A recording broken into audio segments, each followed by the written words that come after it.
اللهم بارك على محمد وعلى آل محمد كما باركت على إبراهيم وعلى آل إبراهيم إنك حميد مجيد. الحمد لله نحمده ونستعينه ونستغفره ونؤمن به ونتوكل عليه ونعوذ بالله من شرور أنفسنا ومن سيئات أعمالنا. من يهده الله فلا مضل له ومن يضلله فلا هادي له. ونشهد أن لا إله إلا الله وحده لا شريك له ونشهد أن محمدا عبده ورسوله. قال الله تبارك وتعالى في القرآن المجيد والفرقان الحميد: أعوذ بالله من الشيطان الرجيم. بسم الله الرحمن الرحيم. والتين والزيتون وطور سينين وهذا البلد الأمين لقد خلقنا الإنسان في أحسن تقويم ثم رددناه أسفل سافلين إلا الذين آمنوا وعملوا الصالحات فلهم أجر غير ممنون فما يكذبك بعد بالدين أليس الله بأحكم الحاكمين. صدق الله العظيم وصدق رسوله النبي الكريم ونحن على ذلك لمن الشاهدين والشاكرين والحمد لله رب العالمين. عزیزان گرامی، اللہ تبارک و تعالیٰ کا فضل و کرم ہوا کہ جس رب ذوالجلال نے ہم سب کو ایمان کی دولت سے مالا مال فرمایا اور جناب محمد رسول اللہ صلی اللہ علیہ وسلم کی امت میں پیدا فرمایا، جن کی امت میں پیدا ہونے کے لیے نبیوں نے دعائیں مانگی کہ الہ العالمین ہمیں نبوت عطا نہ کیجیے بلکہ ہمیں اس نبی کی امت میں پیدا فرما دیجیے جو آخری نبی ہیں. حضرات گرامی، پھر اس کے بعد قرآن مقدس جیسی عظیم کتاب ہمیں عطا فرمائی. اس قرآن مقدس میں ایک سورہ ہے جو میں نے آپ کے سامنے تلاوت کی، سورہ تین. اس سورہ تین کے اندر اللہ تبارک و تعالی انسان کو انسان کی اہمیت کے بارے میں بتلاتے ہیں کہ انسان کتنا اہم ہے، کتنا خوبصورت ہے اور اس کی قدر و قیمت کیا ہے. جس سورہ مبارکہ میں اللہ تبارک و تعالی انسان کے تخلیق کے تعلق سے فرماتے ہیں کہ لقد خلقنا الانسان فی احسن تقویم، تحقیق کہ ہم نے انسان کو ایک خوبصورت سانچے میں ڈالا. اس سے قبل اللہ تبارک و تعالی 4 قسمیں کھاتے ہیں. سب سے پہلی قسم والتین، قسم ہے تین کی. اس کے بعد دوسری قسم ہے والزیتون، قسم ہے زیتون کی. اس کے بعد تیسری قسم وطور سینین، اور قسم ہے طور سینا کی. یہ 3 قسموں کے بعد چوتھی قسم ہے شہر مکہ معظمہ کی، جہاں آپ صلی اللہ علیہ وسلم پیدا ہوئے. وَهَذَا الْبَلَدِ الْأَمِينَ، اور قسم ہے اس شہر مکہ معظمہ کی. آپ اندازہ لگائیں کہ جس بات کو اللہ تبارک و تعالی بیان کرنا چاہتے ہیں، جس مقصد کو، جس آیت مبارکہ کو، جو مفہوم ہے، جو مضمون ہے اس سورہ مبارکہ کا، وہ ہے لقد خلقنا الانسان فی احسن تقویم، کہ ہم نے انسان کو خوبصورت سانچے میں ڈالا. اب یہ انسان کا سانچہ بہت خوبصورت ہے، انسان سب سے اہم ہے. یہی انسان دیگر مخلوقات میں اشرف اور اعلیٰ ہے اور اس کا مرتبہ سب مخلوقات میں عرفہ ہے، سب سے بلند ہے. اس بیان کو، اس مضمون کو بیان کرنے سے پہلے اللہ تبارک و تعالی 4 قسمیں کھاتے ہیں. آپ اندازہ لگائیں کہ قسم کھانے والی ذات کون ہے. پھر جس مضمون کے بارے میں بیان کرنے سے قبل قسمیں کھائی جا رہی ہیں، وہ 4 مقامات، 4 چیزیں کیا ہیں جن کی قسمیں کھائی. سب سے پہلے والتین، قسم ہے تین کی. 3 ڈرائی فروٹ میں آپ جانتے ہیں کہ وہ انجیر جو ہوتا ہے، جس کو ڈرائی فروٹ میں استعمال کرتے ہیں، بہت ہی لذیذ ایک میوہ ہے. اس کی قسم کھانے کے بعد دوسری قسم ہے زیتون کی، جس کا ایک تیل نکلتا ہے اور بہت ہی مفید ثابت ہوتا ہے۔ زیتون کے بعد وطور سینین، طور سینا وہ مقام ہے جہاں موسیٰ علیہ السلام وہاں پہنچے اور اللہ تبارک و تعالیٰ نے نبوت عطا کی۔ پھر موسیٰ علیہ السلام اللہ پاک سے اسی مقام پر طور سینا پر جا کر اللہ تبارک و تعالیٰ سے ہم کلام ہوتے تھے۔ اس طور سینا پر جانے کے بعد موسیٰ علیہ السلام جب اللہ سے ہم کلام ہوتے تو اللہ تبارک و تعالیٰ کا موسیٰ علیہ السلام کو شرف حاصل ہوتا، اس لیے موسیٰ علیہ السلام کا لقب ہوا تھا موسیٰ کلیم اللہ، اللہ سے بات کرنے والا۔ یہ تین قسمیں ہوئی۔ چوتھی قسم اللہ تبارک و تعالیٰ، دیکھیے آپ نے آخری نبی جناب محمد رسول اللہ صلی اللہ علیہ وسلم کے شہر کی قسم کھاتے ہیں کہ قسم ہے اس شہر کی وہذا البلد الامین، اور قسم ہے اس شہر مکہ معظمہ کی۔ تو یہ چار قسمیں ہوئی۔ اب یہاں جو قسم کھانے کی وجہ ہے، جو قسم کھائی جا رہی ہے، اس کا پہلو الگ ہے، اور ہمارے جو عرف عام میں قسم کھائی جاتی ہے اس کا پہلو الگ ہوتا ہے۔ انسانوں کے درمیان میں جب دو انسان آپس میں معاہدہ کرتے ہیں، بات چیت کرتے ہیں، کسی وعدے کو مضبوط کرنا چاہتے ہیں، تو وہ اپنی طرف سے قسم کھا کر کہتا ہے کہ میں یہ وعدہ پورا کروں گا، تو ایک ہی مرتبہ ایک ہی قسم کھاتا ہے۔ اب اگر اس نے قسم کھانے والے شخص نے کسی چیز کی قسم کھائی ہے تو سامنے والے کو یقین تب ہوگا کہ بھئی اس نے تو اس چیز کی قسم کھائی ہے، لہذا یہ وعدہ پورا کرے گا، بھروسہ ہو جاتا ہے، یقین ہو جاتا ہے۔ اور وہی سامنے والا شخص ایک کے بجائے دو مرتبہ قسم کھا رہا ہے، دو چیزوں کی قسم کھائے گا، پھر کتنا یقین مضبوط ہوگا۔ اور اس کے بعد اگر سامنے والا شخص اپنے وعدے کو مضبوط کرنے کے لیے 3 سے 4 قسمیں کھا رہا ہو، پھر کتنا وعدہ مضبوط ہوگا۔ لیکن اس ذہن میں آپ اس بات کو سمجھ لیں کہ اللہ کے علاوہ کسی کی قسم کھانا جائز نہیں، اس لیے کہ قسم اس چیز کی کھائی جاتی جو سب سے بڑا ہو، سب سے اہم ہو۔ اب عرف عام میں یہ چیزیں دیکھی جاتی ہیں کہ فوراً قسم کھائی جاتی ہے قرآن کی قسم اٹھا لیتے ہیں، تھوڑی سی معمولی سی بات پر، 10 روپے کے لیے، 100 روپے کے لیے، چھوٹے سے وعدے کے لیے قرآن کی قسم، فوراً قرآن کی قسم پہ آ گئی۔ اور اس کے علاوہ دیگر کسی نے ماں کی قسم کھا لی، کسی نے بچوں کی قسم کھا لی۔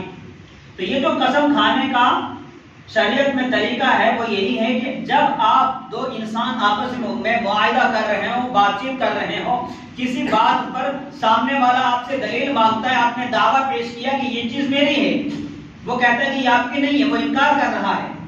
اب دعویٰ جو پیش کرتا ہے اس کو دلیل ثابت کرنی ہوتی ہے، دلیل سے اس چیز کو ثابت کرنا ہوتا ہے۔ جس کا دعویٰ ہو اس کے پاس دلیل ہونی چاہیے، اس کے پاس ثبوت ہونا چاہیے۔ اب تک اس کے پاس ثبوت نہیں رہا تو جس شخص نے انکار کیا، جس بات پر بھی دونوں کا جھگڑا ہے، دونوں کی بات ہے، تو جس شخص نے انکار کیا اس پر قسم لازم آتی ہے، تو اس کو کہا جائے گا اب آپ قسم کھاؤ، اس لیے کہ جس کا دعویٰ تھا اس پر لازم کیا آتی ہے؟ قسم۔ اس کو کہا کہ بھئی آپ قسم کھاؤ، لیکن جس نے انکار کیا اس کو قسم کھانے کے لیے کہا جائے گا، دعوے والے شخص کو نہیں، دعوے والے کو دلیل کے لیے کہا جائے گا۔ اب اگر دلیل اس نے پیش کر دی، ثبوت پیش کر دیا تو وہ بات حل ہو گئی۔ اگر اس نے دعویٰ کے ساتھ دلیل پیش نہ کر سکا، بات مضبوط نہ ہوئی، اب یہاں شک رہا، تو جس شخص نے انکار کیا تھا اس کو کہا جائے گا اب آپ اللہ کی قسم کھاؤ۔ تو جب قسم دلائی جائے تو صرف اللہ کی دلائی جائے، اللہ کے علاوہ کسی کی بھی قسم کھانا جائز نہیں ہے، یہ شرک ہے، یہ گناہ ہے۔ اب اللہ تبارک و تعالیٰ انسان کی اس انسانیت کو، انسان کے خوبصورت ہونے کو، انسان کے اشرف المخلوقات ہونے کو، انسان کے سب سے اہم اور اعلیٰ ہونے کو بتلانے کے لیے اللہ تبارک و تعالیٰ نے 4 قسمیں کھائیں، اور 4 قسمیں کھانے کے بعد میں بھی لام یہ تاکید کے لیے، قد تاکید کے لیے فرمایا لقد خلقنا الانسان فی احسن تقویم، کہ ہم نے انسان کو بہترین سانچے میں ڈالا۔ اب یہ انسان کا بہترین سانچہ ہے کیا؟ خود یہ انسان اس کو سمجھتا نہیں، خود انسان اس کی اہمیت کو غور نہیں کرتا، لیکن اس انسان کا جو سانچہ ہے یہ اتنا اہم ہے کہ آپ اس چیز کا اندازہ لگا سکتے ہیں کہ دیگر مخلوقات کو اللہ تبارک و تعالیٰ نے پیدا کیا، ان تمام مخلوقات میں سے سب سے اشرف اور اعلیٰ انسان کو پیدا کیا۔ اب دیگر مخلوقات کے تناسب کو دیکھیں، دیگر مخلوقات کی تخلیق کو دیکھیں، دیگر مخلوقات کی خوراک حاصل کرنے کے طریقے کو دیکھیں، دیگر مخلوقات کا اور طور طریقہ دیکھیں، وہ الگ ہے اور انسان کا الگ ہے، تب معلوم ہوگا انسان کو کہ ہاں انسان سب سے خوبصورت ہے، سب سے اعلیٰ اور عرفہ ہے۔ اب اس میں کارن اور وجہ کیا ہے کہ آپ جانوروں کو دیکھیں، جن جانوروں نے غذا کو حاصل کرنا ہے، وہ چوپائے ہوں یا اس کے علاوہ کوئی چرند ہوں پرند ہوں، تو چرند اور پرند یا چوپائے جانور جب اس غذا کو حاصل کرتے ہیں زمین سے تو اپنے سر کو نیچے جھکاتے ہیں، اپنے منہ کو نیچے جھکاتے ہیں، جھکانے کے بعد میں وہ غذا ان کو حاصل ہوتی ہے، اور یہی غذا انسان کو بھی چاہیے، اسی غذا کو یہی غذا انسان بھی حاصل کرے گا، اس غذا کے علاوہ انسان کا بھی چارہ نہیں ہے، اس لیے کہ انسان کو حیوان ناطق کہا جاتا ہے، اور دوسرے جو جانور ہیں ان کو بھی حیوان کہا جاتا ہے۔ غذا حاصل کرنے میں دونوں برابر ہیں، چرند پرند کو بھی غذا چاہیے، جانوروں کو بھی غذا چاہیے اور انسان کو بھی غذا چاہیے، لیکن یہاں فرق اللہ تبارک و تعالیٰ نے یہ رکھا کہ جب جانور غذا کو زمین سے حاصل کرے گا اپنے سر کو جھکائے گا، پانی کو حاصل کرے گا اپنے سر کو جھکائے گا، تمام طریقے کے جانور اپنے سر کو جھکانے کے بعد میں اپنا منہ اس غذا تک، اس زمین تک پہنچاتے ہیں، پھر حاصل کرتے ہیں، لیکن انسان اس سے مختلف رہا، یہ اللہ کی تخلیق کردہ چیز ہے، اللہ نے اس کو انسان کو بنایا، اور یہی انسان اگر اپنے دونوں ہاتھوں کو نیچے رکھتا، پاؤں اس کے نیچے تھے، پھر اپنے منہ کے ذریعے غذا کو حاصل کرتا تو پھر اس میں اور اس میں کوئی فرق حاصل کرنے میں نہیں رہتا۔ اللہ تبارک و تعالیٰ نے نظام یہ بنایا کہ یہ انسان اپنے سامنے صاف شفاف غذا کو رکھے گا، یہ پاک بھی ہونی چاہیے، یہ صاف بھی ہونی چاہیے، یہ بدبودار نہ ہو، گلی ہوئی نہ ہو، سڑی ہوئی نہ ہو، اور اس کے اندر مضر چیز نہ ہو، نقصان دہ چیز نہ ہو، تمام طریقے دیکھنے کے بعد میں اس غذا کو اپنے سامنے پلیٹ میں برتن میں رکھے گا، رکھنے کے بعد میں اپنے ہاتھ سے اس کا نوالا ہاتھ میں اٹھائے گا، ہاتھ میں نوالا اٹھانے پر اسے معلوم ہوگا کہ اس میں پتھر تو نہیں، اس میں کانچ تو نہیں، انسان کے جسم میں نقصان دینے والی چیز جو نظر آتی وہ ہاتھ سے پتہ لگتا وہ تو نہیں ہے۔ اس کے بعد غذا کو حاصل کرے گا، جب منہ کی طرف لے جائے گا، ابھی منہ میں ڈالنے سے پہلے ہی 1 سیکنڈ میں ناک رپورٹ دے دے گا کہ اس غذا میں کوئی بدبو نہیں ہے، یہ پیٹ میں جانے کے بعد نقصان نہیں پہنچائے گی۔ اب آپ اندازہ لگائیں کہ یہ لیبارٹری اللہ تبارک و تعالیٰ نے کتنے منظم طریقے سے بنائی ہے۔ اب اس کے ساتھ میں آنکھ بنائی، آنکھ نے اس لقمے کو دیکھ لیا، معلوم ہوا کہ اس کے اندر بال تک نہیں ہے، بال آنکھ سے نظر آ جائے گا، ناک سے بال نظر نہیں آئے گا، لیکن اس کی بدبو یا اس کی خوشبو ناک سے نظر آئے گی، اور آنکھ نے بھی رپورٹ جلدی دی، ناک نے بھی رپورٹ جو ہے جلدی دے دی، اور اس نے جو ہے اس لقمے کو منہ میں ڈال لیا۔ آپ اندازہ لگائیں کہ بیمار شخص ڈاکٹر کے پاس جاتا ہے اور اس کا جب ٹیسٹ ہوتا ہے تو جب تک لیبارٹری والے اس کے ٹیسٹ کی رپورٹ نہیں دیتے ڈاکٹر کو پتہ نہیں چلتا۔ آج یہ حال ہے نا، ڈاکٹر کو کوئی پتہ نہیں چلتا کہ یہ مر رہا ہے، جی رہا ہے، پریشانی ہے، ابھی جو ہے کتنے دن زندہ رہے گا، کون سی بیماری ہے، دوائی کون سی دینی ہے، اس لیے کہ رپورٹ نہیں آئی۔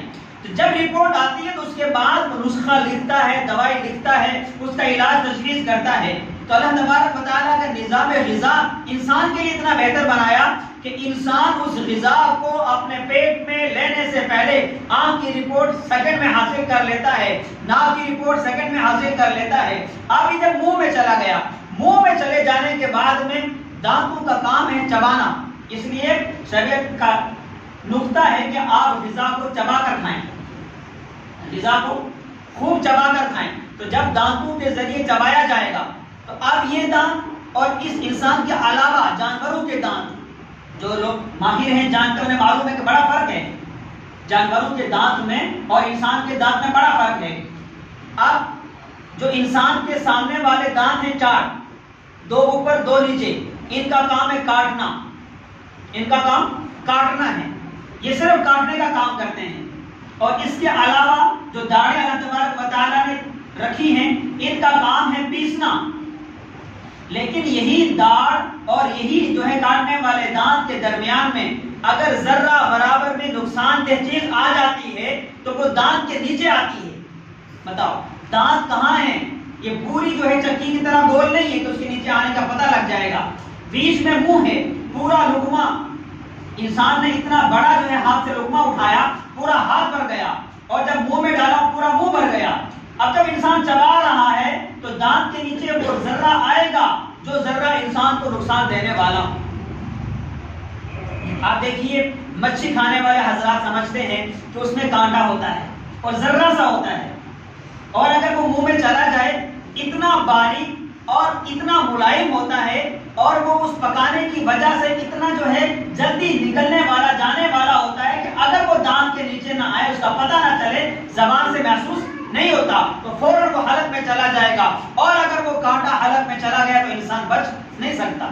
لیکن اللہ کا نظام اتنا مضبوط ہے, اتنا بہتر ہے کہ اللہ تبارک و تعالیٰ نے یہاں نظام کیا رکھا ہے, فرشتے کو مقرر کر رکھا ہے, اور جب وہ لقمہ اندر جاتا ہے پیسنے کے بعد میں, چبانے کے بعد میں, وہاں پر 2 سوراخ بنے ہوئے ہیں. حلق میں کتنے سوراخ ہیں؟ 2 ہی سوراخ ہیں. دونوں سوراخوں میں سے غذا نہیں جاتی ہے. کیوں ڈاکٹر صاحب؟ دونوں سوراخوں میں سے نہیں جاتی, ایک میں سے غذا جا رہی ہے اور ایک ہوا کے لیے, سانس کے لیے. اللہ کا نظام دیکھیں, ہیں بھی دونوں برابر ہیں. کہیں پر بھی انسان خود تجربہ کر سکتا ہے کہ 2 سوراخ کرے, 2 سوراخ کرنے کے بعد میں وہاں پر کچھ ایسے بنائے کہ جس میں کوئی پانی کوئی چیز رکھنے کے بعد میں اس کو جو ہے الٹائے تو دونوں میں سے چلا جائے. دونوں برابر ہیں, اونچ نیچ نہیں ہے, ذرہ برابر نہیں ہے. تو یہ ایک کو بند کرنے والا کون ہے؟ اگر پورا بند کر دیا جائے پھر سانس ہی بند ہو جائے گی. تو یہ غذا کا ذرہ ایک دانہ بھی اس سانس کی نالی سے نہیں جاتا ہے. یہ اللہ کا نظام ہے. اتنا مضبوط نظام اللہ تبارک و تعالیٰ نے صرف اور صرف اس انسان کو دیا ہے کہ یہ انسان میری عبادت کرے, اس غذا کے سامنے سر نہ جھکائے. یہ نظام اللہ نے دیا ہے.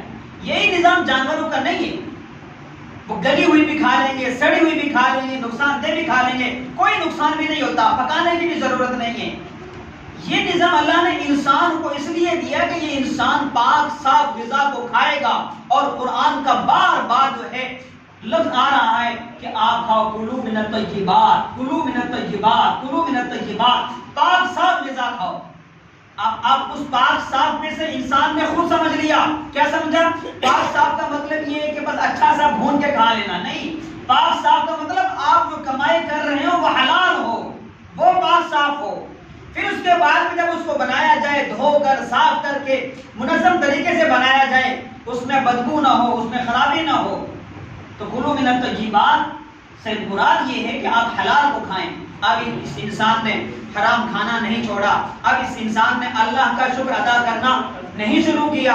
اس انسان نے اس بات پر بھی شکر ادا نہیں کر رہا ہے کہ اللہ تبارک و تعالیٰ کا یہ نظام اگر 1 سیکنڈ کے لیے بند کر دیا جائے, یا اس کے اندر چینجنگ آ جائے کہ انسان کھانا کھا رہا ہے بھی وہ حرام کا ہے بھی انسان اللہ کا نافرمان ہے بھی انسان اللہ کا ناشکرا ہے, اللہ جو ہے قہار ہے, قہار ہے, اللہ کو غصہ آ جائے, اللہ اسی انسان کے اس نظام کو 1 سیکنڈ کے لیے بند کر دیں کہ میں تیری اس نالی جس سے سانس آتا ہے اس کو بند کر دوں گا, اور دوسرے سے غذا جا رہی ہے اس میں 1 دانہ چلا جائے گا, انسان کی جان ختم ہو جائے گی, انسان مر جائے گا. اگر اللہ تبارک و تعالیٰ چاہیں, جس کی ہم نافرمانی کر رہے ہیں, جس کے ہم جو ہے اس کے احکامات کو توڑتے ہیں بلکہ جنازہ نکال دیتے ہیں, اور اس کے لاڈلے حبیب جس سے آپ صلی اللہ علیہ وسلم کے ساتھ اللہ پاک نے خود محبت کی ہے, فرمایا کہ یہ میرے حبیب ہیں, اور جتنے انبیاء کو اللہ پاک نے بھیجا تمام انبیاء کے امام کو کس کو بنایا؟ جناب محمد رسول اللہ صلی اللہ علیہ وسلم کو, اور ہمیں ان کا امتی بنایا. تو ہمیں اس بات پر بھی شکر ادا کرنا چاہیے کہ اس لاڈلے حبیب جناب محمد رسول اللہ صلی اللہ علیہ وسلم کے ہم امتی ہیں, ان کا شکر ادا کرنا ہے. اور ان کا اتنا احسان ہے کہ ان کا لقب ہے محسن انسانیت. اب یہ اردو کے الفاظ اتنے گہرے ہوتے ہیں کہ اگر اردو کے الفاظ کو استعمال کیا جائے, آپ حضرات صرف کانوں کے مزے لے سکتے ہیں, سن سکتے ہیں, سمجھ لے سکتے ہیں, اس لیے کہ آپ کی اتنی کیپیسٹی نہیں ہے. تو لہٰذا یہاں تقریر کرنا مقصود نہیں ہوتا ہے کہ بہت بڑے بڑے الفاظ آپ کے کانوں سے گزارنے, آپ کو جو ہے کچھ چیزیں سمجھ میں آنی چاہیے. تو دیکھیے ہمارے آقا جناب محمد رسول اللہ صلی اللہ علیہ وسلم کا لقب کیا ہے؟ محسن انسانیت. بہت القاب ہیں لیکن ایک لقب پر آپ غور کریں کہ محسن انسانیت کیا مطلب ہوا؟ انسانیت پر احسان کرنے والے. پوری کائنات میں، پوری مخلوقات میں انسانیت کے اوپر اگر کسی نے احسان کیا ہے تو وہ ہے جناب محمد رسول اللہ صلی اللہ علیہ وسلم. صرف ایمان والوں پر نہیں، سب پر احسان ہے. تو اب آپ اندازہ لگائیں آپ کے ساتھ دوسرا انسان کوئی احسان کرتا ہے، وہ احسان وقتی بھی ہوتا ہے، وہ احسان جزوی ہوتا ہے، تھوڑی دیر کے لیے ہوتا ہے. آپ کتنا اس کا شکریہ ادا کرتے ہیں، ہاتھ جوڑتے ہیں، پاؤں پکڑتے ہیں، پاؤں چھو لیتے ہیں، سجدہ کر لیتے ہیں، احسان کیا نا اس نے. آپ 2 منٹ کے لیے آپ تصور کریں کہ ایک شخص نے اپنی ڈگری کو حاصل کیا ہے، اب اس کی نوکری نہیں لگ رہی ہے. کوئی منسٹر آ گیا، اس نے کہا کہ آپ کی نوکری نہیں لگی، میں لگوا دیتا ہوں. اب اس نے لگوانی بعد میں ہے، صرف کہا کہ میں لگوا دیتا ہوں، فوراً ہاتھ جوڑے گا، چاہے وہ ایمان والا بھی ہوگا، دونوں ایمان والے کیوں نہ ہوں گے، ہاتھ جوڑے گا اور ماتھا سر وہ کہاں رکھے گا، پاؤں میں رکھ دے گا.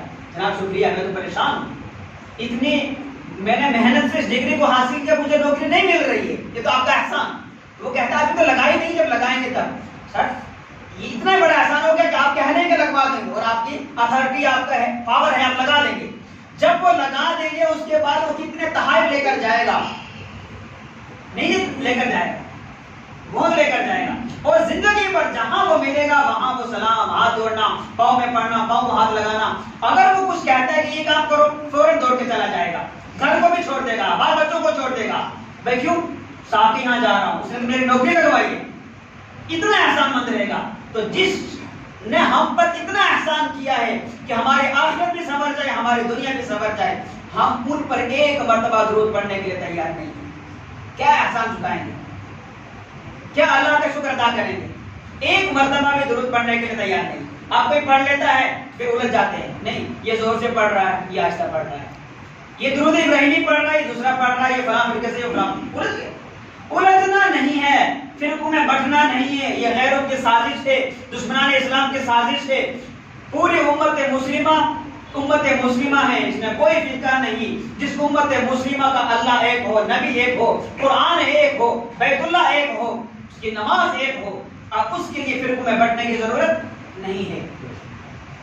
اس لیے آپ ایک مرتبہ پڑھ لیجیے اللہم صلی علی محمد وعلی آل محمد کما صلیت علی ابراہیم وعلی آل ابراہیم انک حمید مجید. اللہم بارک علی محمد وعلی آل محمد کما بارکت علی ابراہیم وعلی آل ابراہیم انک حمید مجید. حضرات گرامی، جمعہ کے دن درود شریف کثرت سے پڑھنا یہ واجب ہے، ضروری ہے. اور جس نے ہم پر احسان کیا کہ ہماری زندگی بہتر ہے، کہ ہم ایمان میں ہیں، ان پر درود بھیجنا ہے. کسی پر احسان نہیں کرنا بلکہ احسان چکانا ہے. جس نے احسان کیا اس کا احسان چکانا ہے. تو اس لیے صبح شام روزانہ پڑھنا ہے ایک تصویر درود شریف کی. لیکن اگر روزانہ نہیں ہو پاتا ہے، غفلت میں ہے، کم از کم جمعے کے دن یہ معمول بنا لیں کہ جمعے کے دن یا جمعے کی نماز سے پہلے یا بعد میں یا شام کو کسی بھی وقت میں ایک تصویر درود شریف کی ہم ضرور کیا کریں گے، تاکہ ان کا حق ادا ہوتا رہے. حق ادا ہو نہیں سکتا. سبحان اللہ والحمد للہ، سبحان اللہ والحمد للہ، اشہد ان لا الہ الا اللہ.